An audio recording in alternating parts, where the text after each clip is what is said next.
Em 1939, a Alemanha começava a se apoderar da Europa. Guerra.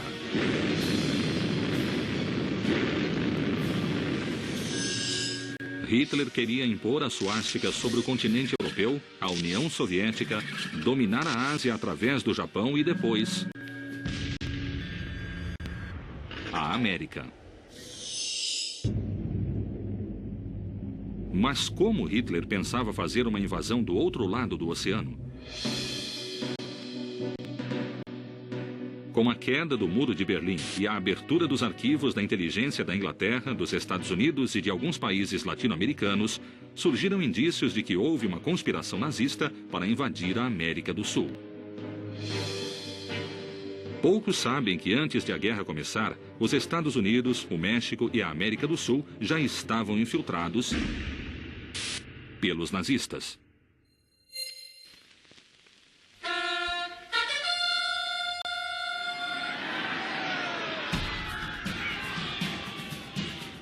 Tão grande foi a ambição de Hitler que ele quis criar na Argentina, no Chile, no Brasil, no México e até nos Estados Unidos pequenos exércitos formados por nazistas locais.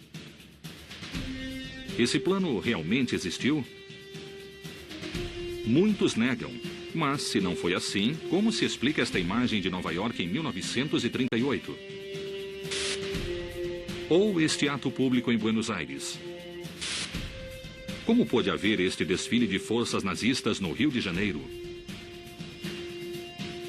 Vamos nos situar por um momento no princípio da década de 1930 e deixemos que os fatos falem por si mesmos.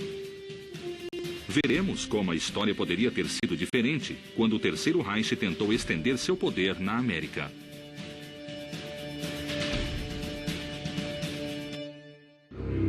Conspiração nazi, plano para dominar a América Latina. Potências assinam Pacto de Munique. Em 1938, ainda faltava um ano para que a Segunda Guerra Mundial eclodisse. Mas os Estados Unidos, o México e vários países da América do Sul já tinham sido silenciosamente infiltrados pelo nazismo.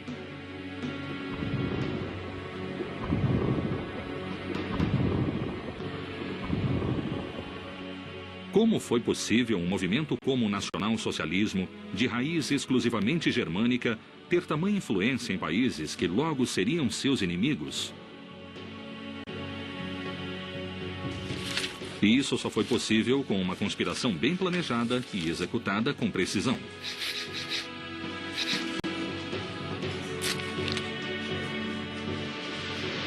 A conspiração começou no início da década de 30, quando os marinheiros da Hamburg Süd e da Hapag-Lloyd, linhas mercantes alemãs, começaram a fundar partidos nazistas nos países que pudessem interessar ao Terceiro Reich.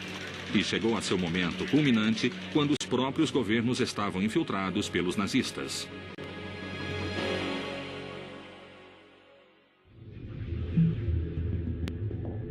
Quem foram os encarregados de levar adiante essa tarefa?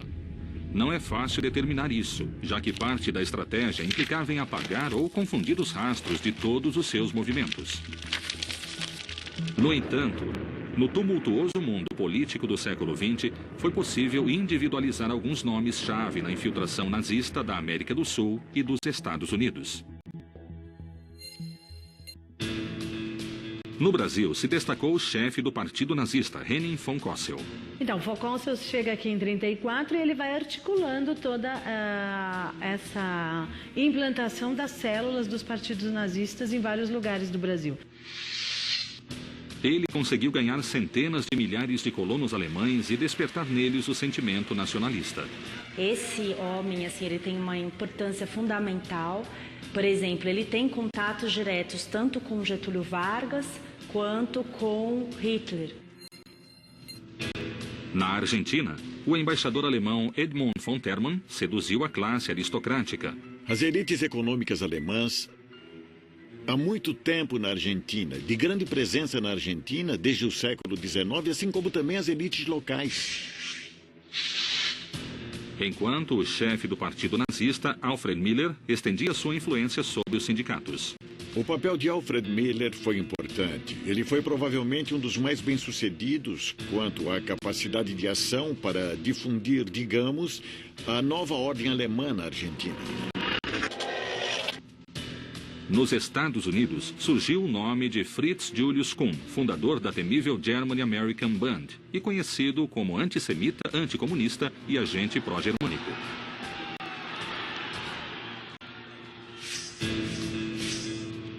Jorge González Fomarés fez o mesmo no Chile, fundando o importante movimento nacional socialista chileno, o MNS. E um homem-chave, o general prussiano Wilhelm Vaupel, foi formador e assessor dos exércitos de Chile, Bolívia, Peru e Argentina. Ele também fundaria o Instituto Ibero-Americano em Berlim. Esses foram alguns dos guias do plano de infiltração que abarcou toda a América, mas que foi especialmente forte no Brasil, no Chile e na Argentina. Então, vamos dizer assim, o núcleo do Brasil se articulava, né, com o núcleo da América Latina, Argentina, Chile, México, né, e aqui tinha uma grande força do nazismo estabelecida. De onde surgiram os bastiões nazistas sul-americanos? Que plano tinha o Terceiro Reich para infiltrar e dominar a América?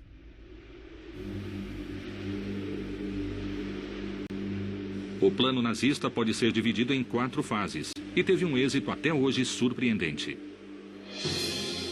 Fase 1. A juventude. A penetração ideológica nos jovens americanos através das escolas das comunidades alemãs. Em um país democrático, um cidadão bem educado é um democrata. Em um país comunista, um cidadão bem educado é um bom comunista. Em um país nazista, um cidadão bem educado é um bom nazista. Fase 2. O poder econômico. A lavagem de dinheiro nazista através de empresas e fundações alemãs na América. Houve um plano para que todas as instituições alemãs se comunicassem e ficassem sob a égide do nacionalsocialismo. Fase 3. A propaganda. A invasão propagandística de Joseph Goebbels. Seu propósito foi manipular toda a imprensa do continente americano. São jornais que, através das suas notícias, exaltam Hitler. Ele é visto como um modelo de político a ser seguido. Tanto é que Vargas tem uma grande simpatia pela figura de Hitler enquanto um líder populista. Fase 4. A espionagem. Instalar uma avançada rede de espiões na América do Sul. Uma organização cujo objetivo seria infiltrar-se nos governos latino-americanos. Digamos assim, em matéria de informação, as coisas das mais banais, das mais elaboradas, podiam ser enviadas. A Alemanha não exigia um tipo de informação, ela recolhia tudo.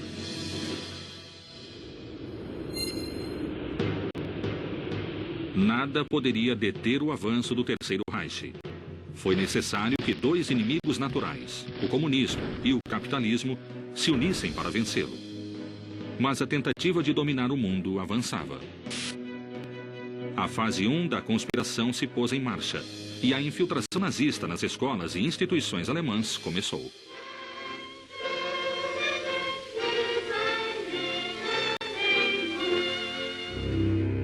Conspiração nazi, plano para dominar a América Latina.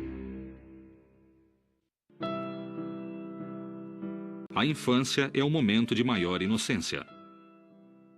Mas é também o momento em que os ensinamentos ficam marcados a fogo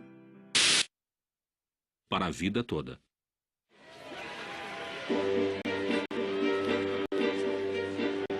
Os nazistas pensavam assim, e por isso investiram tempo e dinheiro para formar as juventudes hitleristas.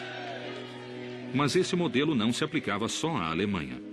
Os nazistas tinham planos para os alemães que viviam fora das fronteiras do Terceiro Reich, aqueles que podiam continuar e expandir o legado do Führer. Então, o governo de Hitler, ele faz toda uma política, né, de proteção aos alemães no exterior.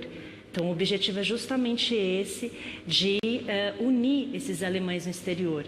Porque para Hitler era importante essa força, né? Contabilizado mais ou menos 30 milhões de alemães que moravam no exterior nos anos 30. Esse foi o ponto de partida da fase número 1 da infiltração nazista. Fase 1. A juventude. Captar a mente dos jovens na América. Maio de 1931. A bandeira nazista tremula pela primeira vez no Brasil. Rudolf Seid, líder das recém-formadas legiões nazistas, levava delegações às cerimônias nos anuais que se celebravam no Memorial de Guerra do Cemitério Alemão. Enquanto isso, no Chile, o movimento nacional socialista se desenvolvia bastante e Hitler ainda não tinha chegado ao poder absoluto na Alemanha. Esse mesmo ano, Willy Kohn, Richard Seizig e o general von Nauer fundaram a NSDAP, filial chilena e argentina do Partido Nazista Alemão para o exterior. Sobretudo para medir, eu diria, a importância dessa penetração, deve-se prestar atenção ao que se costuma chamar de Gleichschaltung, quer dizer a nazificação, a coordenação, a nivelação que as organizações partidárias iriam realizar nas instituições da coletividade alemã que já existiam antes de 1933 e eram muitas.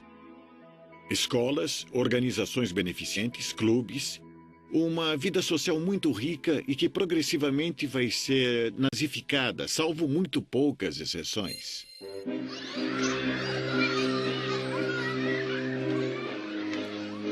Foram os alunos das escolas alemãs que se encarregaram de levar a seus lares as boas notícias chegadas da Europa. O mundo já não estava preso entre o capitalismo e o comunismo. A Alemanha tinha outra proposta: o nacional-socialismo. Mas na primeira metade do século XX, como pôde o Terceiro Reich transmitir ideologia a milhares de quilômetros além-mar? A chave está nas escolas das colônias germânicas, o primeiro instrumento de infiltração nos jovens. Essas escolas recebiam subsídios da Alemanha e demonstraram ser absolutamente permeáveis às diretrizes do nazismo. Até em alguns discursos de Hitler aparece essa grande importância que ele dá à juventude. Porque ele diz, né, nós estamos velhos, ele volta seus olhos para essa juventude que é formada. Do Terceiro Reich chegavam ondas de professores especialmente treinados para doutrinar os jovens em teoria do nazismo. Havia docentes que vinham da Alemanha e que traziam os programas educativos da Alemanha, ensinavam em função da ideologia racista e, além do mais, esses docentes deviam ser filiados ao Partido Nazista. Muitos desses professores eram agentes secretos e sequer falavam inglês, espanhol ou português, mas conheciam os pontos fracos dos jovens estrangeiros e lhes repetiam exatamente o que precisavam ouvir: as palavras de Hitler. Mas toda pessoa de sangue alemão, não importa onde viva, pertence ao Reich nazista. Alemães ou descendentes de alemães, muitas vezes com nada além de uma gota de sangue alemão nas veias, de repente ouvem dizer que são como deuses, não sujeitos às leis do país em que vivem e a quem devem lealdade. Segundo os nazistas, o alemão era uma criatura especial que ficava alemã para sempre, até a 6ª ou 7ª geração, e deveria receber ordens de Berlim.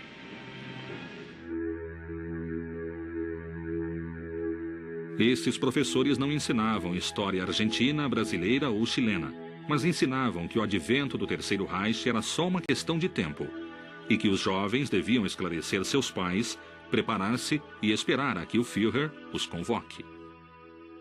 Havia 203 escolas que organizaram um sistema escolar que estava, de alguma maneira, aglutinado, alinhado com a ideologia nacional-socialista. Pouco a pouco, o ideário desses jovens se converteu em um mundo unido sob a férrea disciplina do nacional-socialismo, além até de suas próprias bandeiras. Sua aspiração máxima era serem admitidos nas juventudes hitleristas, que dentro da comunidade alemã se escondiam em organizações como a dos escoteiros. Na Argentina foi criada a Juventude Hitlerista, que contava com um braço da Liga de Donzelas Alemãs, a Bund Deutscher Mädel. Em ambas, somente eram aceitos filhos de alemães.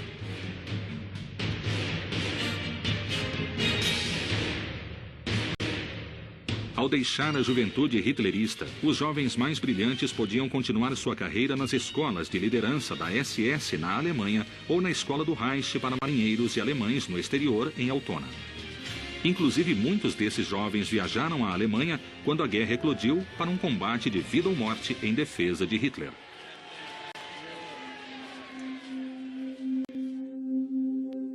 A maioria morreu na frente de batalha.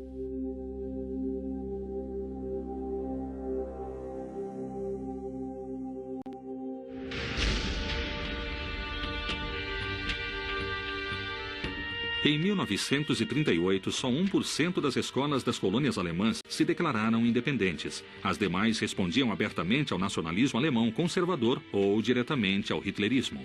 Por exemplo, a Escola Alemã de Vila Mariana, em São Paulo, os professores compareciam uniformizados, com a suástica no ombro, saudavam seus alunos com o Heil Hitler, enfim, todo o conteúdo era muito semelhante ao conteúdo ensinado na Alemanha nazista. Os programas de estudo vinham diretamente da Alemanha.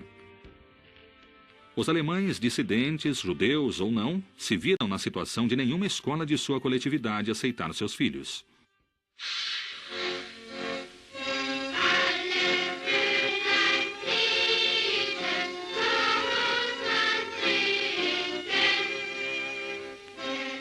Os alunos já não sabiam cantar os hinos nacionais, mas sabiam com perfeição as canções do nazismo. Até o material didático, as canções, por exemplo, eu cheguei a ver um livro de canções, com as mesmas canções. A Horst Wessel Lied, que é uma grande canção muito declamada naquela época, era ensinada também à juventude alemã no Brasil.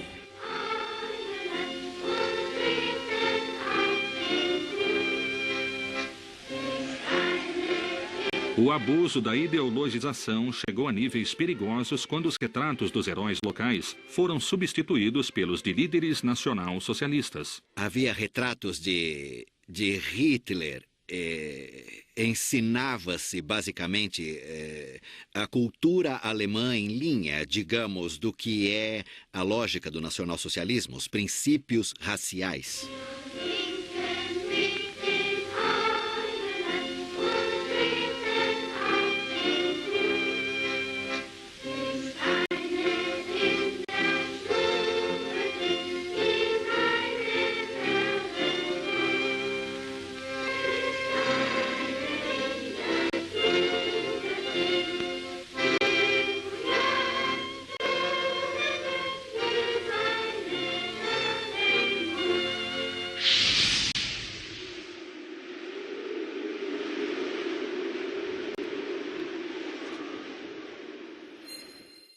Deve-se limitar aos fins corretos o trabalho das escolas estrangeiras.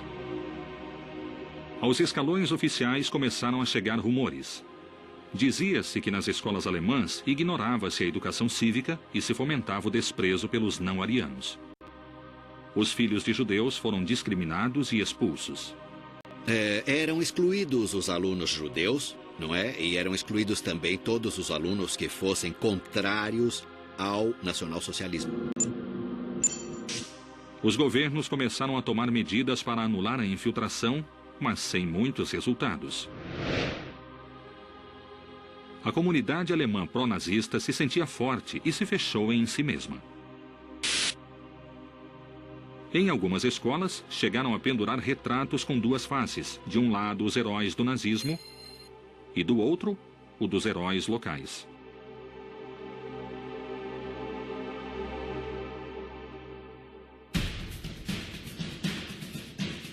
Em 18 de maio de 1938, começou na Câmara dos Deputados da Nação Argentina um caloroso debate, no qual os deputados Raul da Monte Taborda e Henrique Dickmann denunciaram as atividades nacional-socialistas no país. Algo parecido ocorreu em todo o Cone Sul. Os ministérios da educação dos respectivos países tomaram nota da situação, mas o que podiam fazer os governos americanos frente a tal avanço sem entrar em conflito com uma Alemanha cada vez mais militarizada e poderosa?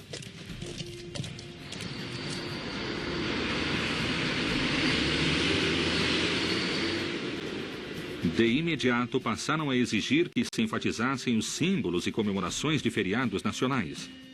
Também se decretou a proibição do uso de idiomas estrangeiros nas escolas particulares e qualquer doutrinamento político e prática racista. Isso trouxe problemas a todas as coletividades.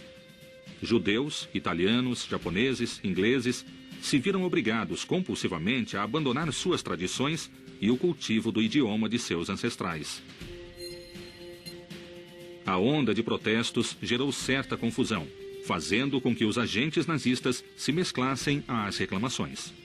Os docentes de Hitler retrocederam, alegando serem vítimas de censura. Já podiam recuar. A primeira fase do plano estava cumprida. Quando uma ideologia ela consegue atingir esse grupo de mais jovens, essas camadas mais jovens, a gente vê o quanto isso pode ser cruel, porque isso vai marcar a vida dessas crianças para sempre.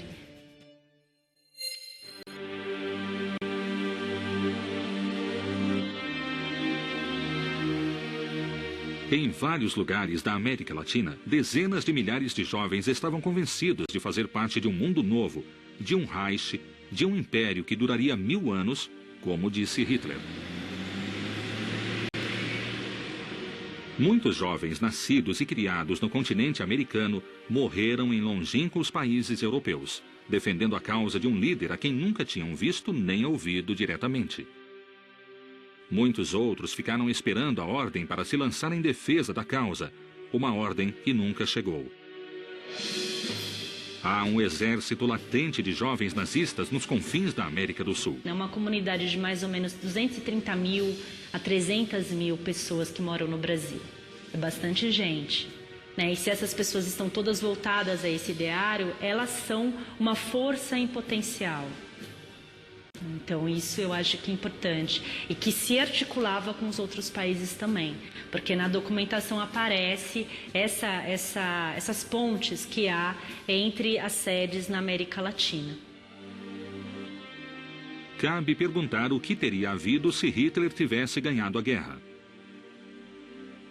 Quem teria resistido a uma invasão de dentro e de fora? Quanto tempo a América teria levado antes de cair?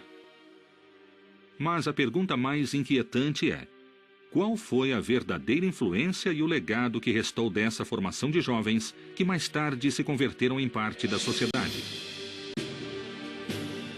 Pode haver alguns rastros, digamos, dessas questões sensoriais, não é? Que formam parte até da estrutura inconsciente das pessoas e que fazem permanecer essa questão da formação na mais tenra infância. Com a fase 1 em marcha, o Terceiro Reich começará a se infiltrar economicamente nas empresas e fundações alemãs para levar a cabo a fase 2 do plano.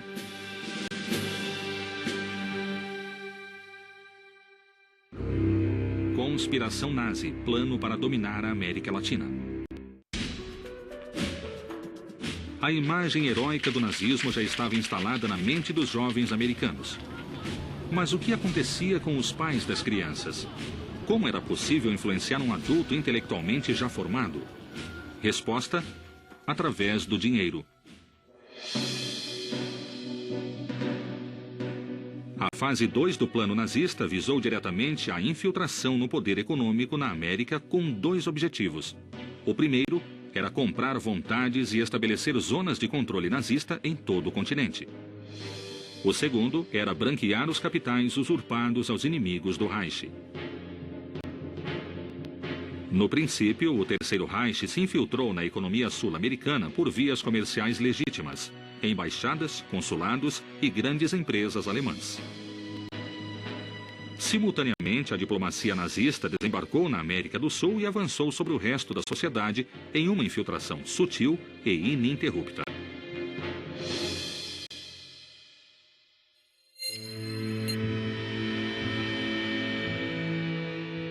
Assim, por exemplo, o embaixador alemão na Argentina, Edmund von Termann, ganhou o respeito da classe alta. Bom, o que von Termann tentou foi recrutar apoios para a ação da Alemanha no exterior através de contatos um pouco mais discretos, um pouco mais sutis com a elite econômica local e a elite econômica que já existia da coletividade alemã. Graças à sua influência, von Termann conseguiu converter instituições fechadas e tradicionalistas em centros de captação e prestação de favores nazistas, como o caso do Clube Hípico Alemão. O Clube Hípico Alemão serviu de base para a chamada SS Montada. A compra de armamentos por parte das Forças Armadas deu ocasião a estranhas comissões que os militares latino-americanos aprenderam a receber com discrição.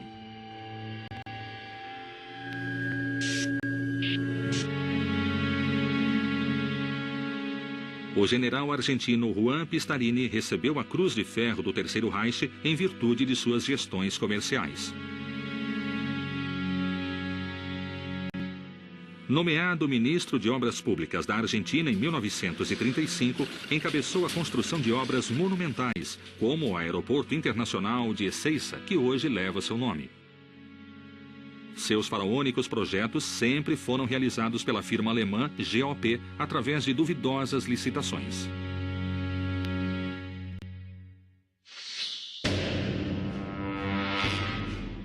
Mas a Argentina não foi a única beneficiária de todas essas atenções.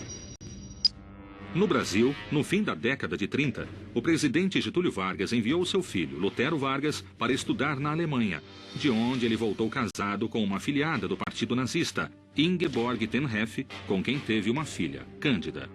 Ela era secretária de um desses grandes aí, não sei se do Goering. Saiu no Jornal Estado de São Paulo, você encontra a matéria.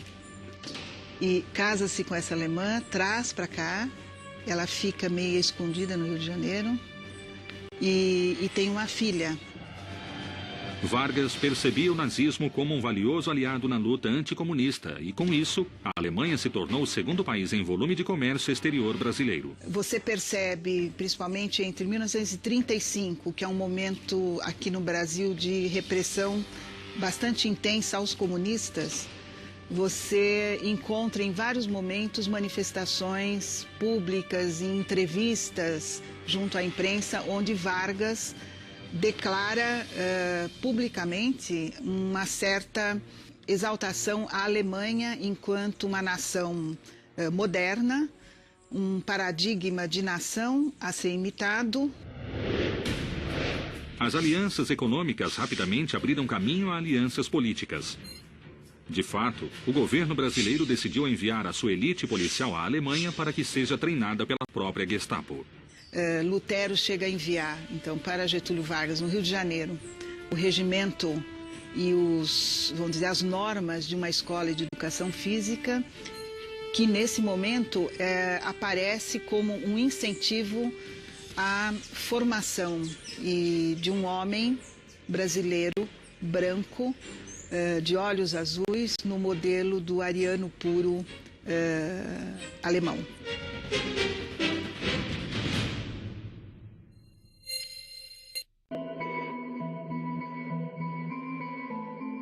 Seguindo o plano nazista no Chile, Jorge González von Marés fundou o MNS, Movimento Nacional Socialista do Chile, que recebeu forte apoio econômico da Embaixada Alemã em Santiago e de empresários alemães, a tal ponto que von Marés foi eleito deputado através do voto popular. O MNS se alinhava de maneira categórica com o Terceiro Reich em sua política racista e antissemita. O exército do Chile foi adestrado e treinado pelos alemães prussianos e todo o seu equipamento provinha do grande grupo Krupp, o motor da indústria armamentista de Hitler. A democracia que fale de liberdade. Nada de liberdade aqui. Nada de sindicatos. Nada de horas extras. O Führer diz onde você trabalha, quando trabalha, por quanto tempo E quanto vale o seu trabalho para forjar a arma, ferro e sangue? Temos uma missão sagrada. Hoje governamos a Alemanha, amanhã o mundo.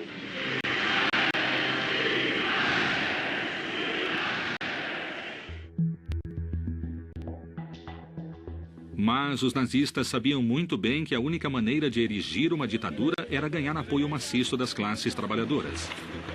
Sabiam também que uma má colheita, uma hipoteca ou a morte do gado eram fatores que fatalmente conduziam à bancarrota. Talvez fosse o plano mais simples, ajudar os necessitados.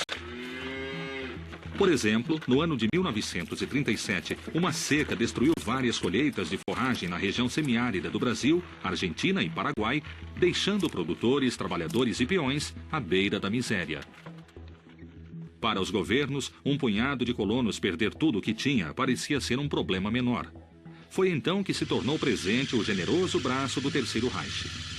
E o auxílio teve a forma de ajuda econômica líquida e sonante, que chegava por meio de organizações de bem-estar social nazista, salvando esses homens da quebra. Esses trabalhadores não esqueceriam mais que o nazismo lhes estendeu a mão. E também, para os não-alemães, o exemplo do que o nazismo fazia por sua gente era algo digno de levar em conta. A partir desse momento, em uma remota região do noroeste argentino, foi possível ver uma imagem destas. E imagens com mínimas variações se repetiam no sertão brasileiro.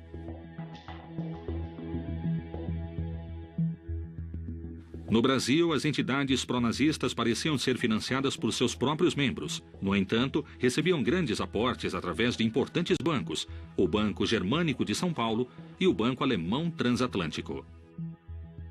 Porque as empresas alemãs estabelecidas no Brasil, os bancos alemães, eles financiavam também esse partido, financiavam campanhas importantes para o governo alemão, como o auxílio de inverno. Então, por exemplo, o jornal Deutsche Morgen, ele traz verdadeiras listas, né, de toda essa contribuição que os partidários locais fazem para o partido, né, nazista na Alemanha também. Para o nazismo, tudo vale. Eles sabiam que, se em algum momento precisassem de apoio maciço, os camponeses se lembrariam da generosidade do nacional-socialismo. Mas qual era o preço da generosidade do Terceiro Reich? Ou que consequências implicava aceitar um contrato vantajoso? Com que juros se cobravam os favores? Nos anos 30, obviamente, junto com os investimentos alemães, começaram a aparecer também setores pró-nazistas. As empresas que fizeram tratos com o nazismo subitamente se encontraram frente à ordem inescapável de ter de expulsar clientes e sócios judeus. Tratava-se, em muitos casos, de empresas gigantescas, firmas como Bayer, Thyssen, AEG e o Hospital Alemão, entre outras. Os bancos, usualmente intermediários do comércio internacional, também foram afetados pela expulsão compulsiva de muitos judeus que ocupavam cargos-chave. Caíram contratos e antigas relações comerciais foram perdidas.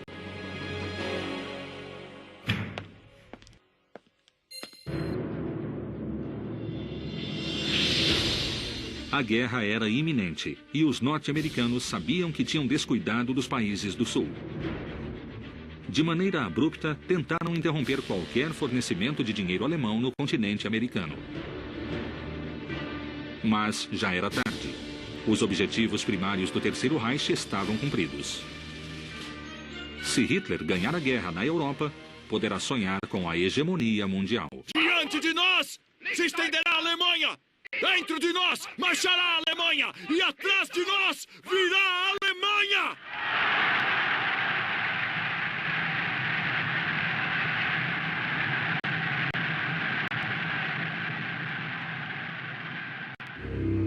Conspiração nazi, plano para dominar a América Latina. A fase 1 captou a mente dos jovens colonos alemães. A fase 2, a vontade de seus pais.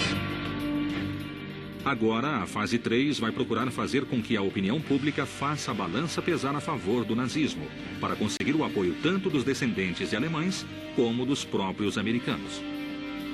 O cérebro do plano? Ninguém menos do que o ministro de propaganda de Hitler, Joseph Goebbels.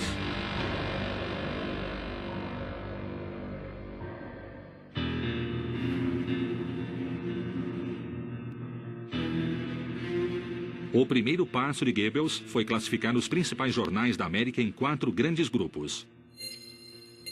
Grupo 1. Imprensa opositora e inimiga. A estratégia era atacar essa imprensa de todas as maneiras possíveis, inclusive por ações legais, por meios econômicos ou por atentados violentos.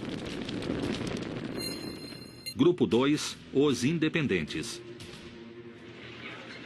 Eram os que estavam a meio caminho, que não apoiavam completamente o regime de Hitler, mas que podiam ser suscetíveis de infiltração pela compra de jornalistas ou pressionando de alguma maneira sem descartar a chantagem. Grupo 3. Os meios infiltráveis. Tratava-se da imprensa facilmente manipulável mediante a compra de espaços publicitários ou o fornecimento de informação gratuita através da agência jornalística do nazismo, a Transocean. Grupo 4. Os meios decididamente pró-nazistas. Esses meios seriam apoiados e seu crescimento seria fortemente incentivado mediante subsídios diretos e informações cuidadosamente selecionadas. Esse foi o caso de Crisol, Bandeira Argentina, Clarinada, Pampero e essa série de publicações reconhecidamente nacionalistas e pró-nazistas. Como parte do plano originado na Alemanha, na Argentina, o jornal La Razón programou a partir de 1933 um suplemento especial chamado A Nova Alemanha, que chegou a incluir uma foto autografada do Führer de presente para os leitores. Uma saudação de Hitler.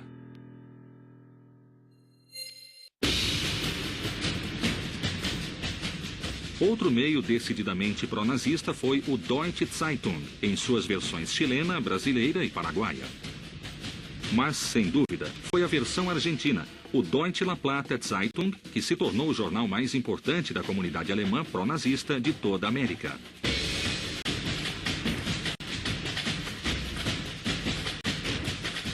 Para o ministro da Propaganda, a opinião pública constituía o equivalente a um campo de operações e suas diretrizes eram claras. Com essa lógica, os meios pró-nazistas teriam de aumentar sua tiragem em todo lugar. Mas como as diretrizes de um líder do Terceiro Reich em Berlim chegavam até um pequeno jornal regional do interior de um país sul-americano? Os anunciantes desses meios eram agentes nazistas como Georg Ben, supostamente um comerciante de máquinas agrícolas que girava dinheiro através da embaixada alemã em Buenos Aires. A embaixada alemã financiava o Deutsche La Plata Zeitung, financiava os meios fiéis, também tinha uma política, digamos, de cooptação, ou melhor, de sedução dirigida aos intelectuais argentinos. Muitos jornais regionais não tinham acesso à informação paga das prestigiosas agências de notícias internacionais. Para isso foi criada uma agência de notícias chamada Transocean, não é?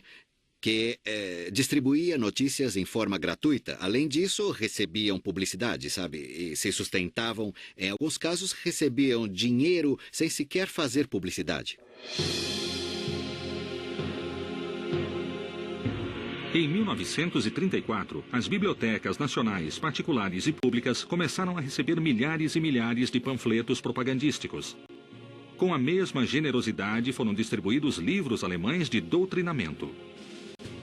Todos os jornais pró-fascistas de Berlim estavam ao alcance de quem quisesse lê-los. Sim, você percebe na documentação histórica que existe nos arquivos brasileiros que havia uma propaganda nazista muito bem organizada, sistemática, através de jornais, através de uma rede, vamos dizer assim, de espionagem. E essas redes de espionagem estão realmente a serviço do Terceiro Reich. Os panfletos eram impressos em Hamburgo e entravam nos países destinatários através de malas diplomáticas. Em seguida, eram distribuídos pelas embaixadas alemãs ou pela Sandstede na Argentina, no Chile ou no Brasil.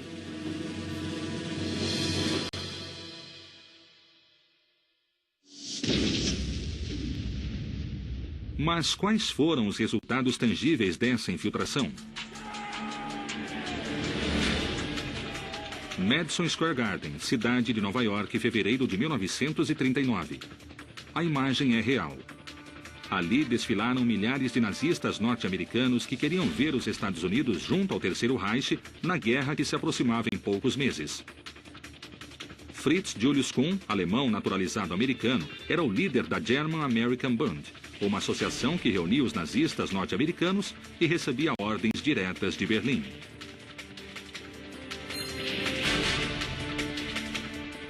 Poucos meses antes, no extremo sul do continente, a cidade de Buenos Aires foi testemunha de um encontro similar que reuniu 20 mil pessoas em um dos maiores atos nazistas realizado fora das fronteiras do Terceiro Reich.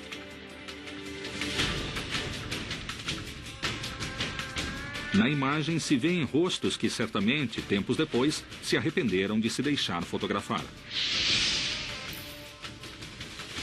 Políticos, empresários e até o fundador de um dos jornais mais democráticos do país, na época acompanharam com atenção as palavras de Alfred Miller, o líder do Partido Nazista na Argentina.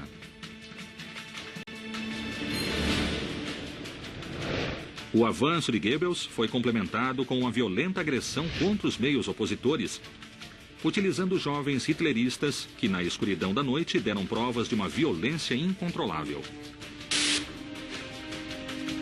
O Argentinisches Tageblatt foi o órgão de imprensa mais antigo e prestigioso da comunidade alemã.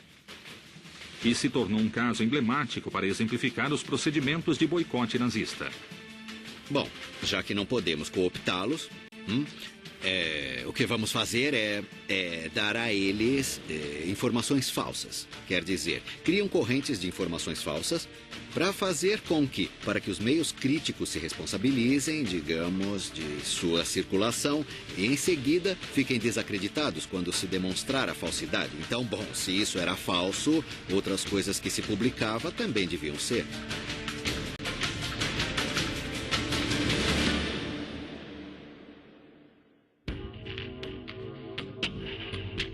Ante a insistência de um jornal em defender sua linha editorial, ataques anônimos lançaram bombas incendiárias contra a redação e as rotativas durante várias noites. Quebrem tudo! Ah! O plano de Goebbels não se limitou à imprensa escrita. O rádio começou a ser um meio de comunicação importante e o Terceiro Reich começou a tirar partido dele, dispondo assim da mais moderna tecnologia.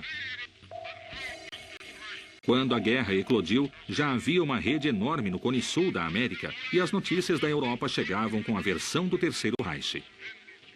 Fogo! De repente, o perigo chegou perto. Países conquistados pelos nazistas têm possessões fora da Europa. As possessões estão na América. Enquanto os nazistas tomam navios franceses na Martinica, enquanto invadem campos de petróleo holandeses em Curaçao, enquanto se apoderam da base naval francesa de Dakar para invadir a América do Sul, no Brasil há mais de 1 milhão de alemães vivendo exatamente como na Alemanha. 1.200 escolas alemãs com livros didáticos e professores nazistas e jornais nazistas. Na Argentina, há clubes atléticos alemães similares ao movimento da juventude hitlerista, organizados exclusivamente para alemães. Eis a quinta coluna pronta para agir. Confeitaria alemã, barbearia alemã, loja de ferragens alemã. A terceira fase da invasão sul-americana teve seu momento de glória. Em grandes setores do Ocidente, Alemanha e nazismo foram considerados sinônimos de modernidade. Os Estados Unidos decidiram reagir à guerra dos meios de comunicação com suas figuras mais populares. Conspiração nazi, plano para dominar a América Latina.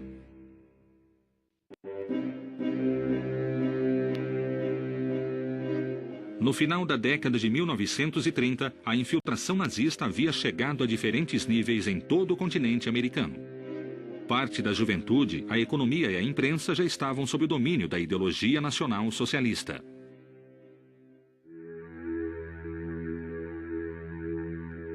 Os Estados Unidos, cegos em sua paranoia anticomunista, perceberam, tarde demais, que o sul da América estava infiltrado. Seu próprio território estava infiltrado. Como resposta midiática, produziram um verdadeiro aluvião de divulgação capitalista. Surgiram super-heróis vestidos com as cores da bandeira norte-americana e filmes de guerra, e muitos personagens populares da época foram convocados a participar. Os Estados Unidos utilizaram grande quantidade de figuras e de gente e de propaganda em termos de incorporar, digamos, a América Latina à sua esfera de influência.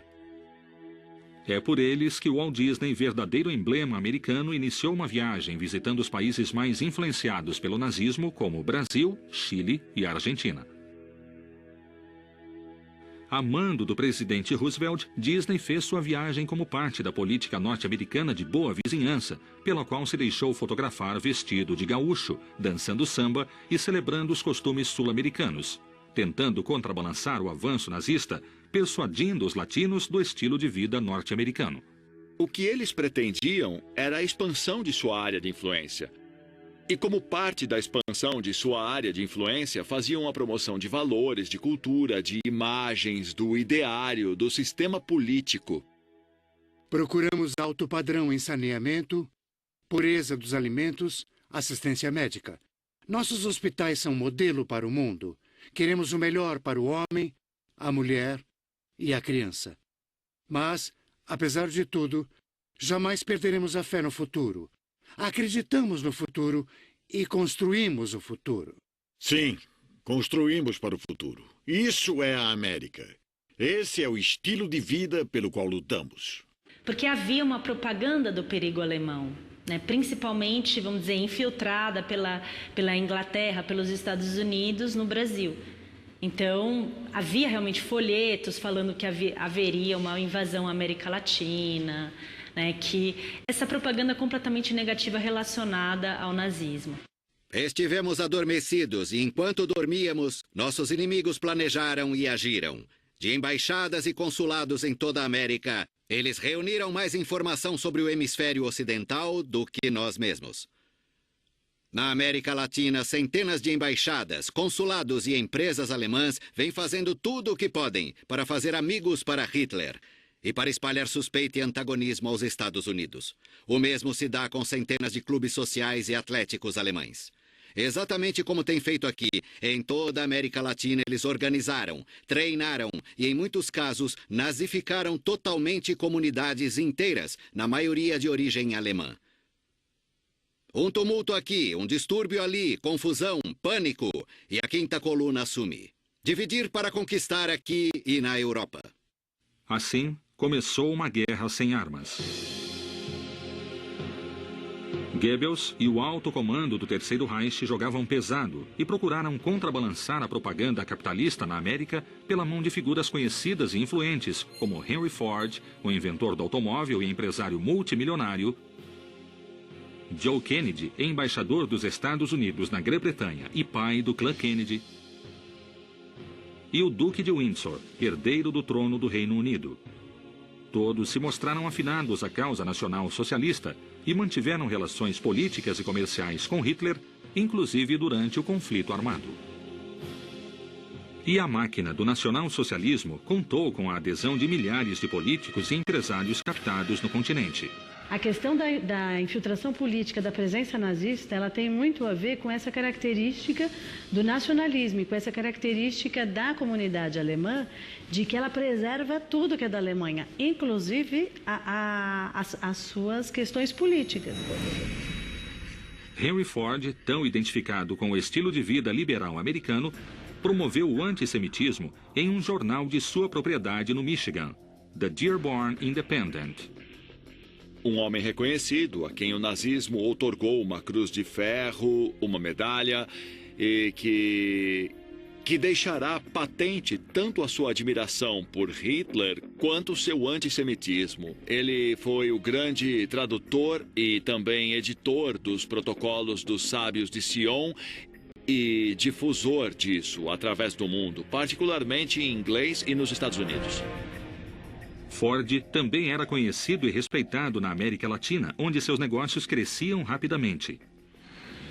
Quando as tropas alemãs iniciaram a invasão militar, 70% de seus veículos eram das marcas americanas Ford e General Motors.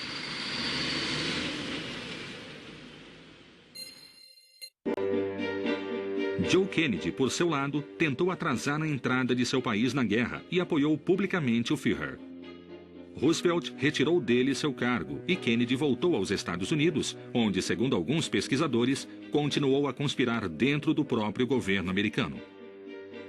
Joe Kennedy foi o homem que fez a carreira política dos filhos, principalmente do primeiro, John Fitzgerald, com base em um acordo com a máfia. Ao mesmo tempo, ele sempre se disse pró-norte-americano e não teve nenhum problema em apoiar Roosevelt quanto à guerra. Da mesma maneira que não teve problema em fazer sua fortuna contrabandeando álcool durante a proibição. Ia se vincular ao nazismo e fazer negócios. Mas o plano de Goebbels se expandiu muito mais. Eduardo VIII, Duque de Windsor, conhecido mundialmente por haver abdicado ao trono da Inglaterra por causa do amor por uma mulher plebeia, era outro suposto agente de infiltração nazista. Cartas, telegramas codificados e notas secretas enviadas desde o Ministério de Relações Exteriores inglês a funcionários e embaixadores demonstram que Eduardo VIII era simpatizante dos nazistas e representava uma preocupação para Churchill. Meses depois de abdicar ao trono, em 1937, ele fez uma viagem a Berlim, onde foi recebido por Adolf Hitler e foi acolhido com honras de chefe de Estado. Ali, o Duque visitou fábricas, instalações e viu desfilar junto ao Führer a imponente Wehrmacht. Ele expressou abertamente seu desejo de paz com a Alemanha e a criação de uma frente comum para lutar contra o comunismo. Algumas pesquisas sugerem que um triunfo nazista podia devolver a ele a coroa perdida. Quando a guerra explodiu em 1939, o Duque foi enviado para a França e depois viajou à Espanha e Portugal. Ali ele voltou a ser vinculado com a espionagem e teve contato permanente com líderes nazistas. Para evitar o escândalo de prendê-lo, o Duque foi enviado como governador às Bahamas, um país casualmente americano.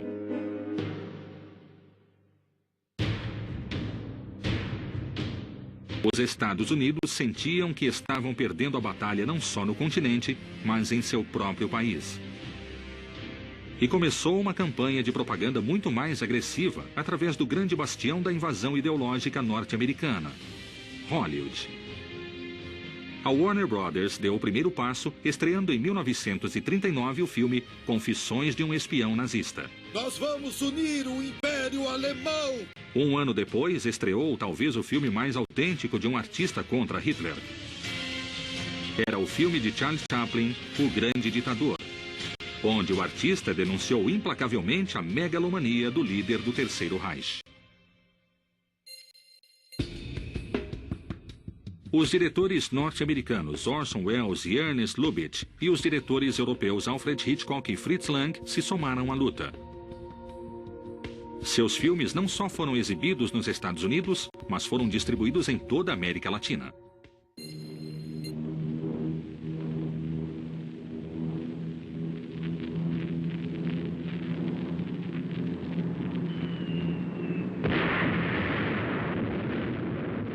Mas após o ataque japonês a Pearl Harbor, as coisas mudaram.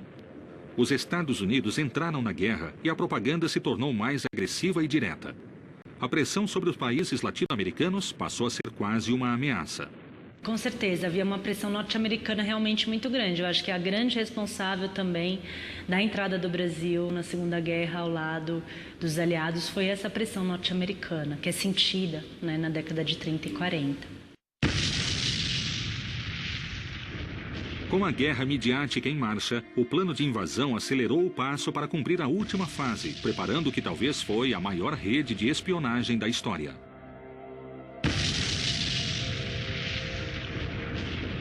Conspiração nazi, plano para dominar a América Latina. As primeiras 3 fases do plano de infiltração estavam cumpridas. Era o momento de aplicar a última fase, talvez a mais difícil e secreta. A fase 4 do plano de infiltração nazista consistiu da criação de uma avançada rede de espionagem em toda a América Latina.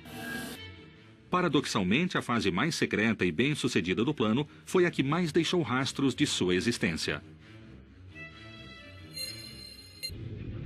Em 1930, a Alemanha criou a Etappendienst, ou E-Dienst, uma rede de apoio e abastecimento naval com base em portos grandes e pequenos, concebida em virtude de uma possível guerra com a Inglaterra.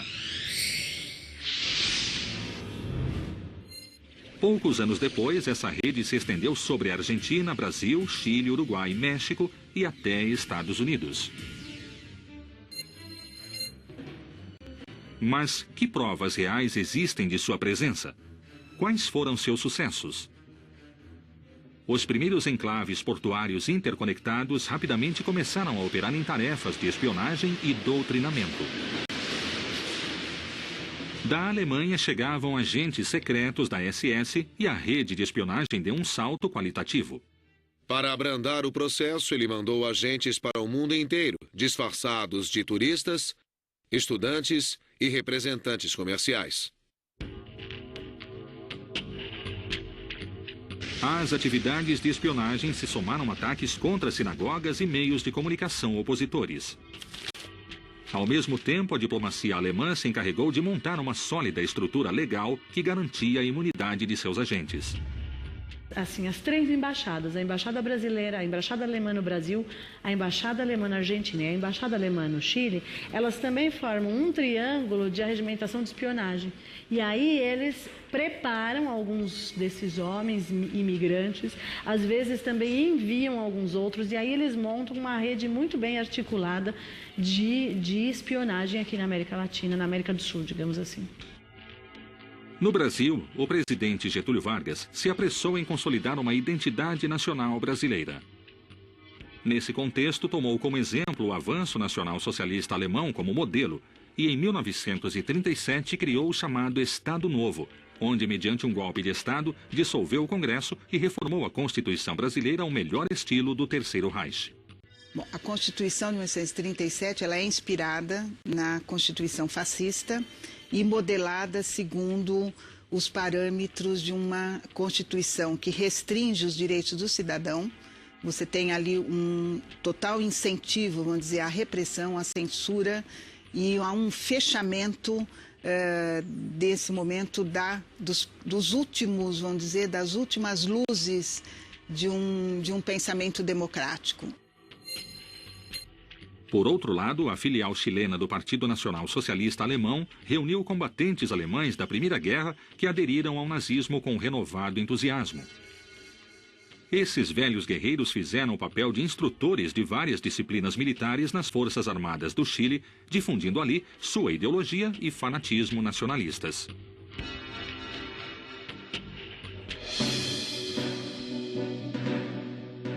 Além disso, no Brasil, a espionagem surgiu de maneira natural, como um serviço com que residentes alemães tentavam presentear a pátria distante em plena ebulição nacional socialista. E a população alemã, em vários momentos, ela é colaboracionista da polícia política. Você encontra denúncias no arquivo do DOPS, por exemplo, de alemães que denunciam judeus.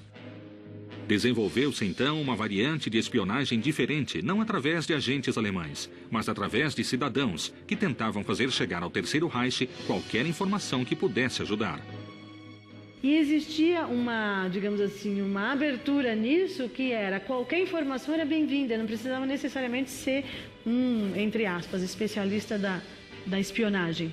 Então qualquer trabalho nesse sentido era bem-vindo. Seus agentes eram casais de docentes, empresários, funcionários, bancários, industriais e jornalistas. A espionagem alemã no Brasil importava mais a quantidade do que a qualidade. Copiavam todo tipo de informação recebida. Boatos, fotografias, traições e logo haveria alguém para analisar tudo. Digamos assim, em matéria de informação, as coisas das mais banais, das mais elaboradas podiam ser enviadas. A Alemanha não exigia um tipo de informação, ela recolhia tudo. O Banco Alemão de São Paulo e o Banco Alemão Transatlântico se revelaram verdadeiros ninhos de espiões.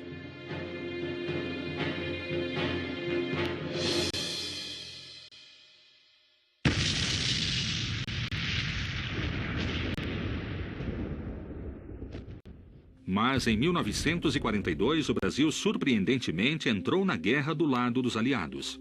A rede de espionagem foi submetida a uma dura perseguição que a obrigou a se reorganizar na clandestinidade. Os próprios policiais brasileiros treinados pela Gestapo passaram a se dedicar a procurar e prender nazistas no Rio de Janeiro, em São Paulo e no sul do Brasil. No primeiro semestre de 42, os espiões são rapidamente identificados. Então isso demonstra como a polícia, de certa forma, acompanhava, né? Até a gente tem também essa documentação que demonstra como a polícia acompanhava o passo dessas pessoas sem necessariamente reprimi-los. Depois de 42, a repressão é intensa.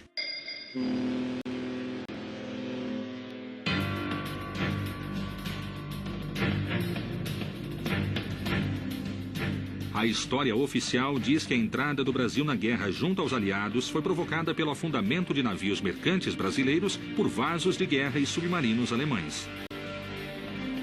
Mas existe a versão de que, na realidade, tudo foi uma manobra da inteligência do governo dos Estados Unidos e que os navios foram afundados pelos próprios norte-americanos.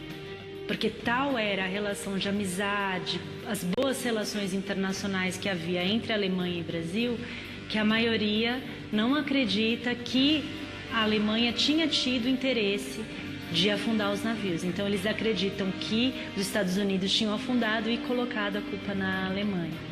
Então eu achei interessante que aparece, né, esse mito na memória coletiva deles, assim. O certo é que, no pós-guerra, não houve um só marinheiro alemão que admitiu ter atacado navios brasileiros.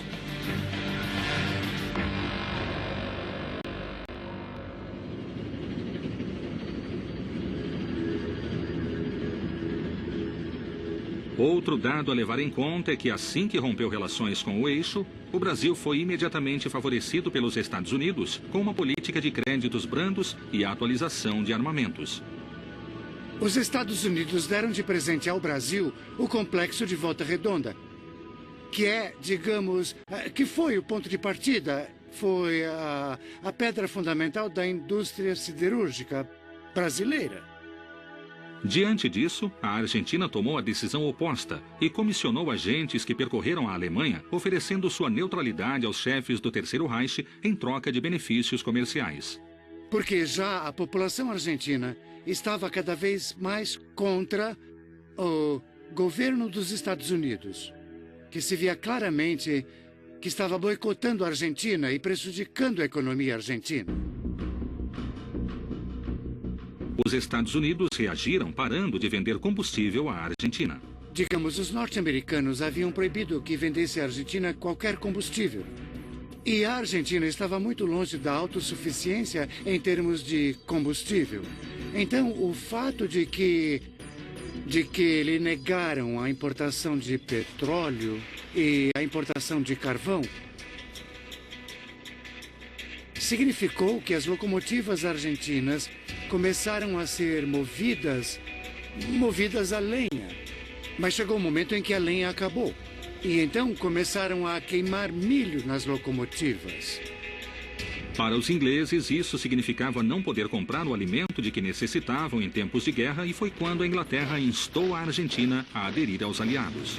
O boicote norte-americano aumentou, mas a medida com que podia aumentar era limitada, porque os britânicos não podiam aceitar uma diminuição na quantidade de alimentos que importavam da Argentina, sem o que não podiam fechar suas contas de gêneros alimentícios.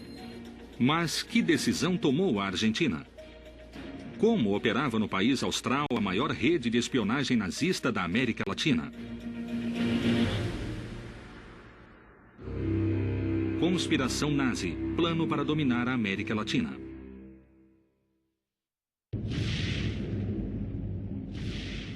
O Terceiro Reich avançava em um plano sem limites para cumprir a quarta e última fase de infiltração, mediante uma gigantesca rede de espionagem na América.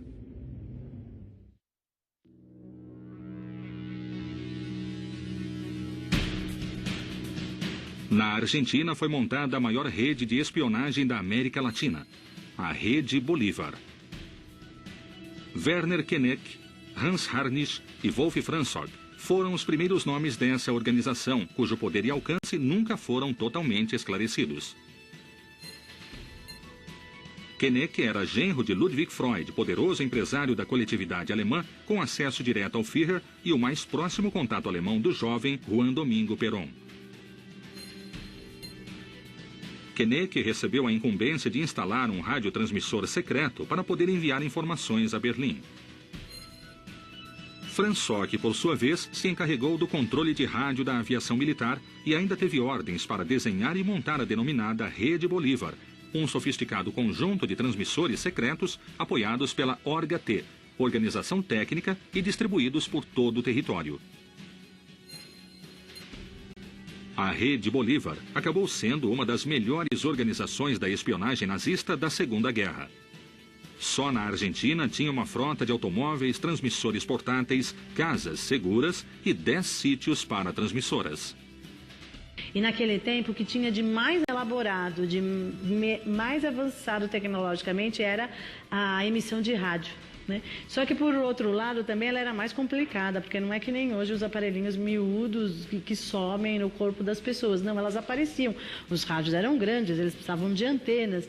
Então, isso exigia muito mais deles no sentido de esconder, no sentido também da pessoa saber operar, no sentido de ter os códigos, né? Então, de conhecer algumas técnicas, de ser melhor treinado.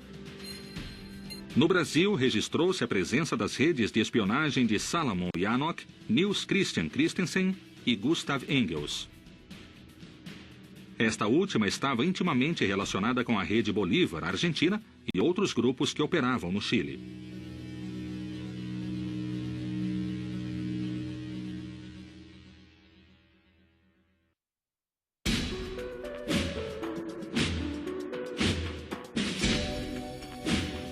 Segundo relatórios da Polícia Política Brasileira, os espiões se valiam de meios como tinta invisível, pseudônimos, marcas ocultas nos passaportes, códigos telegráficos, correios, cartas disfarçadas, técnicas de microponto e microfotografias e, principalmente, estações de radiotransmissão clandestinas.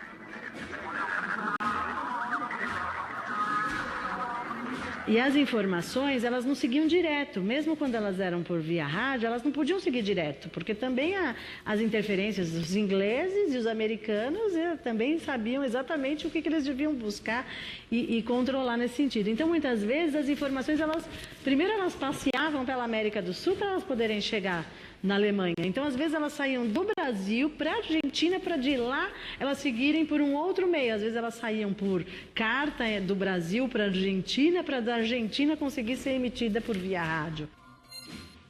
Também utilizaram as máquinas de escrever Enigma, um sofisticado aparelho criado exclusivamente para codificar mensagens.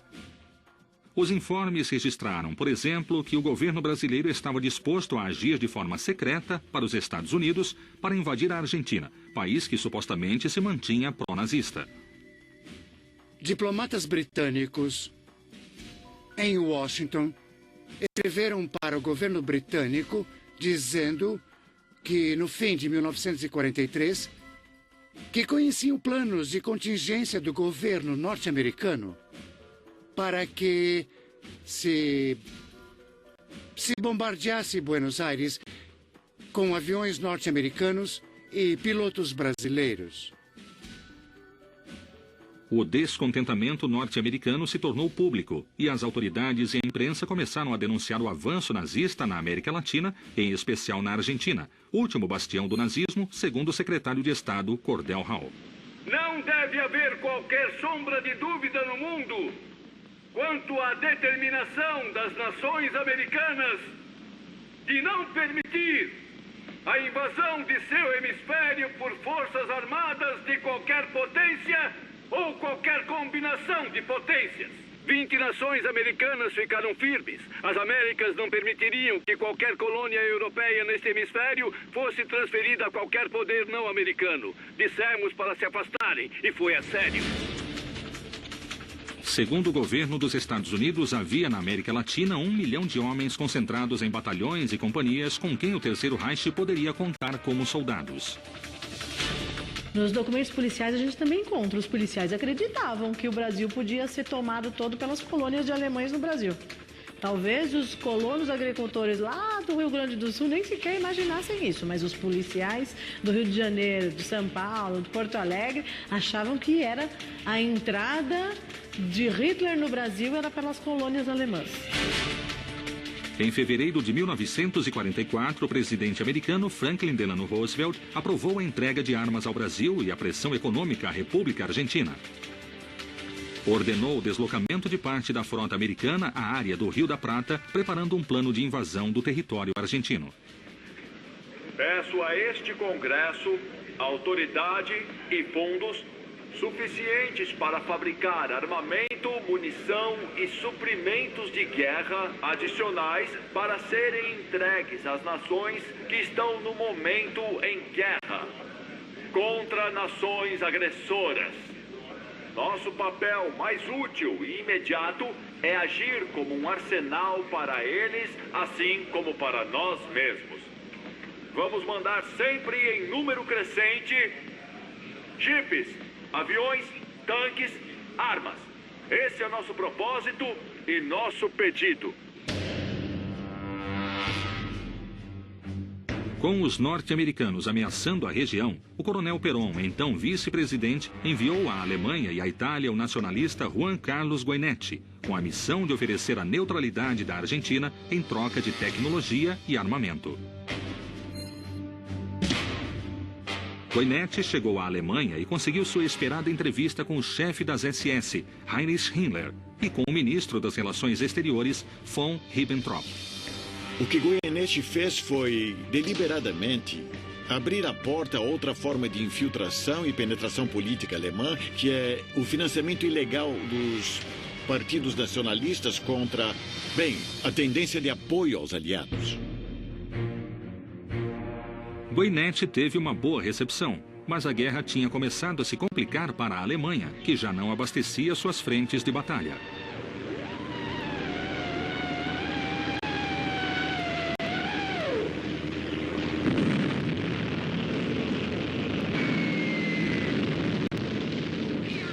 Com esse panorama e com a vitória certa dos aliados, mais cedo ou mais tarde, Getúlio Vargas deixou de lado suas simpatias pelo Terceiro Reich e, motivado pelos Estados Unidos, empreendeu uma caça às bruxas contra as comunidades italiana, japonesa e alemã no Brasil. Algumas medidas tinham que ser tomadas em função desse alinhamento, até porque não poderia ser apenas um discurso, uma retórica. Precisavam determinadas ações que demonstrassem esse alinhamento. E uma delas foi a organização de campos de concentração no Brasil, porque era uma prática muito comum, tanto ao longo do século XX todo, como ao longo da Segunda Guerra toda.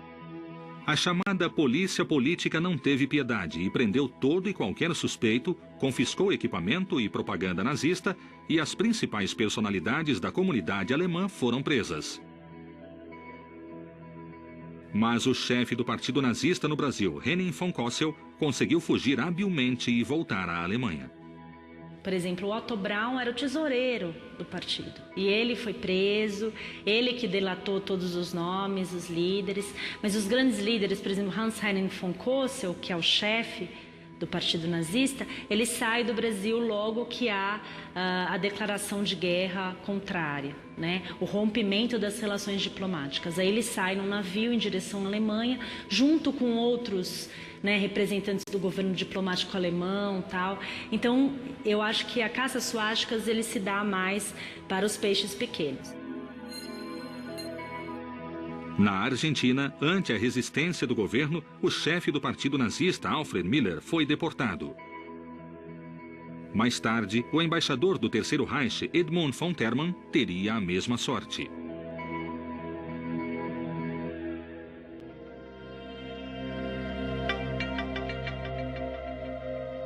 Afinal, o Terceiro Reich caiu em todas as frentes. Hitler morto. Adolf Hitler se suicidou e também Joseph Goebbels. No entanto, outros líderes do nazismo conseguiram escapar e buscaram refúgio nos países latino-americanos, onde semearam durante uma década o nacional-socialismo.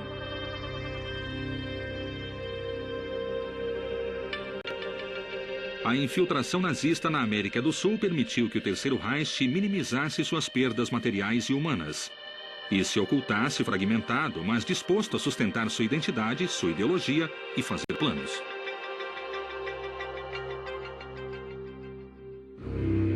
Conspiração nazi, um plano para dominar a América Latina.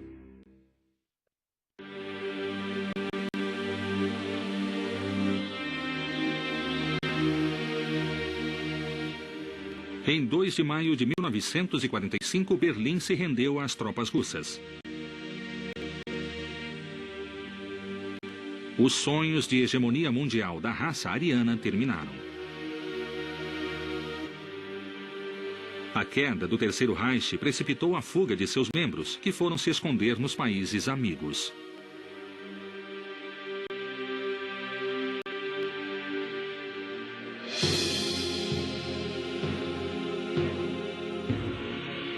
O que aconteceu com as centenas de milhares de nazistas reconhecidos da América do Sul? O que foi feito dos militares e empresários comprados durante o auge do Terceiro Reich? O que aconteceu com o dinheiro nazista lavado na América do Sul através das empresas alemãs? Os rastros não foram apagados apenas por nazistas em retirada. Os Estados Unidos e a União Soviética disputaram os melhores cientistas alemães como se eles fossem troféus de guerra. Fizeram todo o necessário para colocá-los a salvo da justiça que os perseguia, inclusive utilizando a ex-SS ou oficiais da Gestapo como espiões para lutar na incipiente Guerra Fria para um lado ou outro.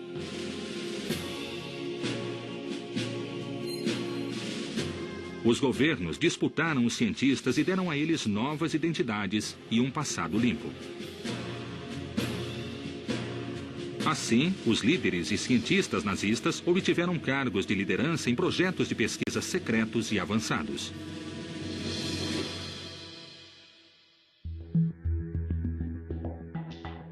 O caso paradigmático foi o de Wernher von Braun, que havia sido líder da famosa equipe de foguetes nazista que operava no laboratório secreto de Peenemünde, na costa do Mar Báltico. Ali construíram os primeiros mísseis balísticos da história, os V1 e V2, na fábrica de Mittelwerk, onde trabalhava mão de obra escrava. O V2 foi precursor de todos os foguetes e mísseis da era moderna. Até o último dia da Segunda Guerra Mundial, esses mísseis causaram danos terríveis às cidades britânicas.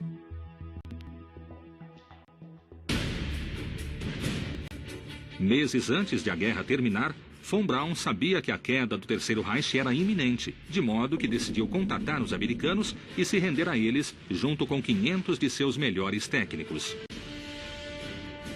Assim começou o projeto militar Paperclip em Fort Bliss, Texas.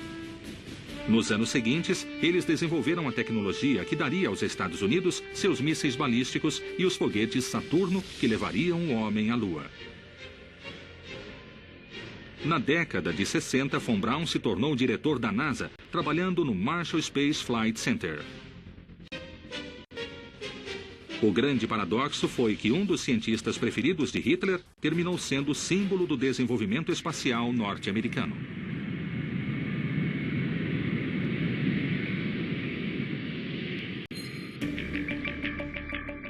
Seguindo o exemplo deles, a Argentina de Perón já havia importado o engenheiro Kurt Tank e sua equipe de desenhistas aeronáuticos. Aliás, vários ases da aviação alemã, como Hans-Ulrich Rudel e Otto Behrens, já estavam na Argentina. Todos eles haviam sido partidários do regime nazista de Adolf Hitler. O nazismo não pareceu tão feio aos argentinos porque haviam sido educados dessa maneira. E haviam sido educados dessa maneira, digamos, com uma ideologia que se aproximava da ideologia tradicional dos alemães, de sangue e solo. Uma ideologia que era a antítese do contratualismo ocidental, Uma ideologia segundo a qual é possível salvar a pátria violando a Constituição. Obviamente, muitos dos ideólogos do Terceiro Reich se suicidaram ou foram julgados ou encarcerados pelo resto da vida. No entanto, a imensa maioria encontrou ajuda. A rede de espionagem nazista ainda funcionava. Após 1945, o governo brasileiro persiste na emissão de circulares secretas, proibindo a entrada de judeus sobreviventes do Holocausto no Brasil. Então, essa é uma questão a ser considerada. E, por outro lado, o governo brasileiro, então, já no governo Dutra, ele facilita a entrada de nazistas no Brasil. Muitos especialistas afirmam que não houve um plano mestre do Terceiro Reich para se apoderar da América Latina, que o continente americano não era prioridade para Hitler. Mas as imagens e documentos encontrados em nossa investigação não deixam dúvidas quanto à infiltração sem precedentes que os países mais influentes da região sofreram, inclusive anos antes de a Segunda Grande Guerra acontecer, bem além das prioridades de Adolf Hitler. No início, poucas pessoas se dispunham a falar. E agora, elas estão falando mais. Eu acredito que elas estão já próximas à morte e elas conseguem olhar com mais distanciamento esse trauma relacionado à vida delas. Mas quantos líderes foram realmente apanhados? Quantos nazistas conseguiram se esconder durante muitíssimos anos no mundo inteiro e aumentar suas fortunas? O que foi feito das obras de arte e joias usurpadas que nunca foram recuperadas por seus verdadeiros donos? Muitos funcionários nazistas trabalharam dentro de governos democráticos ou em ditaduras da América, ou em empresas alemãs que ressurgiram das cinzas e com dinheiro lavado, com uma ideologia que impregnou vários ditadores ao longo do continente por décadas. É uma história que foi até certo momento silenciada, considerando que parte dos arquivos brasileiros estiveram vedados à consulta pública até 1995. Se analisarmos as evidências e avaliarmos os resultados finais, poderemos afirmar que a infiltração nazista na América obteve uma vitória dentro da derrota. A conspiração nazista, na realidade, nunca terminou. Obviamente, até hoje, a gente que lá dentro e sem poder, digamos, reconhecer publicamente, continua a idealizar o Terceiro Reich.